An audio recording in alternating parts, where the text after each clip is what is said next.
Hello, my name is Benjamin Beaumont and I'm Head of Teacher Education at Trinity College London. And for the next 15 minutes, I'll be talking about how we can support EMI lecturers and CLIL teachers in their developmental needs to ensure they attend to their learners' needs. So this talk is entitled Creating Professional Spaces to Foster Professional Development. So in this talk, we'll be looking at the following things. Firstly, a little bit of terminology to help ensure we all appreciate what we're talking about and to avoid any misunderstandings between EMI and CLIL for this talk. We'll identify some research into EMI lecturers' needs. We'll do the same for CLIL teachers. From these, we'll draw some general implications for practice. We'll then review the importance of assessment of impact, and then we'll look at some specific actions that we can put in place to support educators, both EMI and CLIL educators, in order to support their students' needs. So first, some terminology. So English medium of instruction. Through this talk, I'll be using Julie Dearden's term, which is using English as the medium to teach a subject. It's almost a lingua franca. That is, it's not being used to learn English, it's just being used as the language to teach the subject. Often this is at universities, for example, where there isn't a language learning outcome, it's just a subject learning outcome. The subject just happens to be taught in English. We contrast this with CLIL, so we're using the Coyle, Hood and Marsh definition, which is where there are learning outcomes in both content and language. So if you're learning geography at school, perhaps, you're learning geography, but you're also learning English at the same time. You're learning English through geography and geography through English. Often this is in primary and secondary education, although not always. So that's what I'm referring to in this talk when I talk about EMI and CLIL. So let's move on. Let's talk a little bit about EMI. So a summary into some of the research we've done at Trinity College and for myself about EMI lecturers' needs. So this research, there's plenty of it, takes into account pre and post-course development surveys with EMI lecturers and EMI teacher educators, also the literature in general around EMI lecturers' needs, but also students' needs as well, through interviews and focus groups, for example. So in general, the research tends to bring out 5 key points. First of all of these is the importance of a clarity on policy. What are the expectations of lecturers in an EMI context? How much English can they use in EMI? Should it be 50% English, 50% the first language? Should all lecturer-student interaction be in English, but student-to-student interaction be in the student's first language? Some clarity over what exactly EMI means is really important so that lecturers know what they have to adhere to. Secondly, it's really important that they have practical techniques for an interactive pedagogy. Lecturers are specialists in their fields. They're academics who have great research training, but in many cases they don't have pedagogical training. And pedagogical training in English language delivery is something we've found lecturers really benefit from. As is the third point here about developing resources to help their students' needs. How can they attend and adapt to their existing resources in their first language to make them suitable for learners learning in a second language? As well as that, lecturers benefit from focused English language development, not general English, but academic language relevant to their discipline, and also they benefit from each other, helping each other through support networks. A number of references are at the bottom. I should say that all the references are available at the end of the presentation. So we've got 5 key points on lecturers' needs. We go into CLIL teachers' needs. we see a similar thing. So the research we've recently completed was a meta-analysis into CLIL, and we looked at teachers' needs, learners' needs, and also teaching methodology. So the results we found, what teachers needed when it came to CLIL, was quite similar to that for EMI. Clarity on policy. What's expected in the classroom? If you're teaching geography, to use a geography example, how much should be in the first language and how much should be English? Some cases we found where the teachers were teaching the subject content, geography, for example, in the first language, and then they would just have 5 or 10 minutes of English language content at the end. How could it be integrated? So that clarity on policy is really important. Linked to that is the need to have practical training on this interactive pedagogy, how you can blend the subject and language teaching together rather than having maybe an interactive first language pedagogy for the content and then memorizing word lists in English. That's perhaps a bad example of what teachers are doing. How can they provide that interactive blended pedagogy to support the content and the language learning?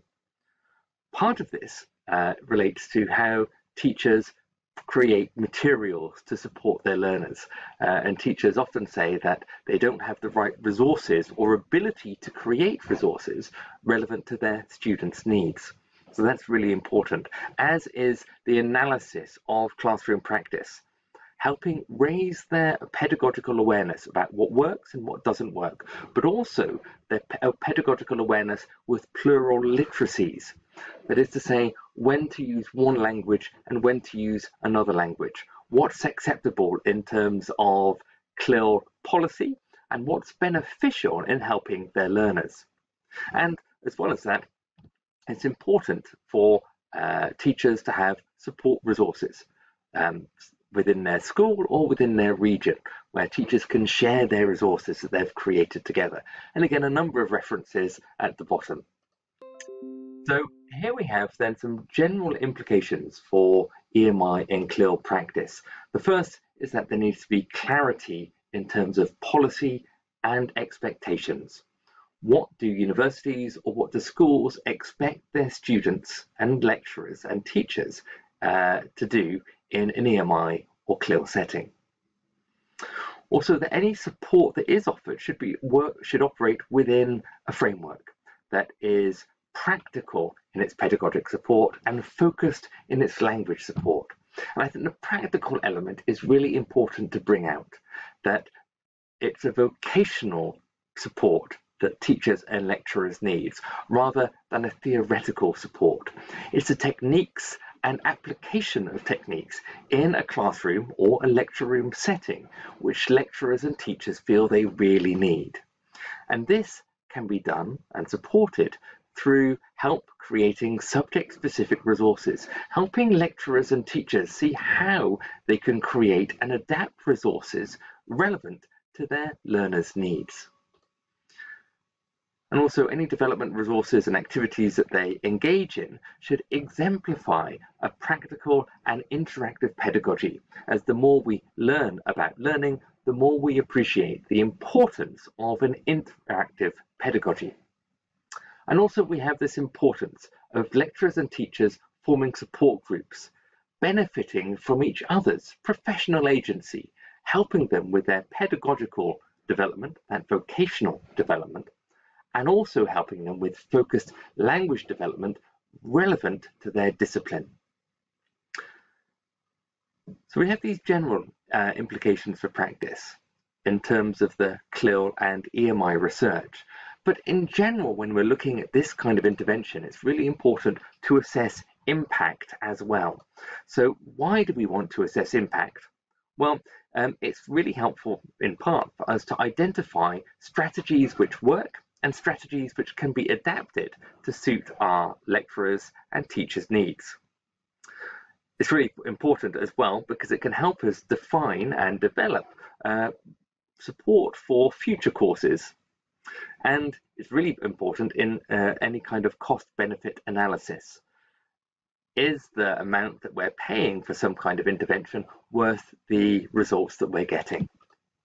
So when it comes to how we do this, it's really important that it's consistent within an overarching paradigm. So generally, for teacher education and lecturer education, a social constructivist paradigm is really important because it allows us to not only look at numerical data, but look at qualitative data as well. We're looking at mixed methods research to help us triangulate and dig down to get deep data about what works for teachers and what works for lecturers and what works for students. So, and this can be done through pre and post intervention data collection. This data collection can be qualitative through narrative and experiences, as well as numerical in terms of test results, for example, or scores of some intervention process. So the examples, as I say, could be through self-reported improvement in confidence or externally validated in an exam, a language exam or a content exam, or maybe an observation perhaps. So examples of where Trinity's done this in the past have been with a course we're launching in 2020, Teach English Online course and our certificate in online teaching.